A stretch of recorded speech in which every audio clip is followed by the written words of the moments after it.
Hello friends, তো দেখো বেশ কদিন পর আজকে আবারও একটা লাঞ্চের মেনু নিয়ে চলে এসেছি। তো দেখো এখানে ভাত নিয়ে নিয়েছি, আর হয়েছিল হচ্ছে ডাটা তরকারি। একটা ডাটা দিয়ে, আলু দিয়ে, পটল দিয়ে, চিংড়ি মাছ দিয়ে একটা তরকারি হয়েছিল।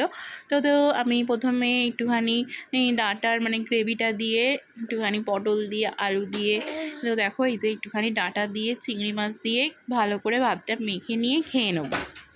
তো ডাঁটার তরকারিটা খাওয়ার পর এখানে একটুখানি মাছ নিয়ে নিয়েছি। তো মাছ আমি বেশি খাইনি, একটুখানি ভেঙে নিয়েছি আর কি। তো দেখো মাছের গ্রেভিটা দিয়ে ভালো করে ভাতটা মেখে নিলাম, নিয়ে একটুখানি মাছ দিয়ে ভাতগুলো খেয়ে নেবো, কিছুটা ভাত। তো মাছ দিয়ে খাওয়ার পর আর এখানে নিয়ে নিয়েছি হচ্ছে চিকেন। তো দেখো আজকে চিকেনটা কিন্তু একদমই কষা কষা হয়েছিল, আর একটুখানি আলু, আর চিকেনে আলু না হলে খেতে ভালো লাগে বলো? তো দেখো আমি একটুখানি গ্রেভি দিয়ে ভালো করে একটুখানি আলু নিয়ে নিয়েছি, একটুখানি পেঁয়াজ নিয়েছি। তো চিকেনের সাথে পেঁয়াজ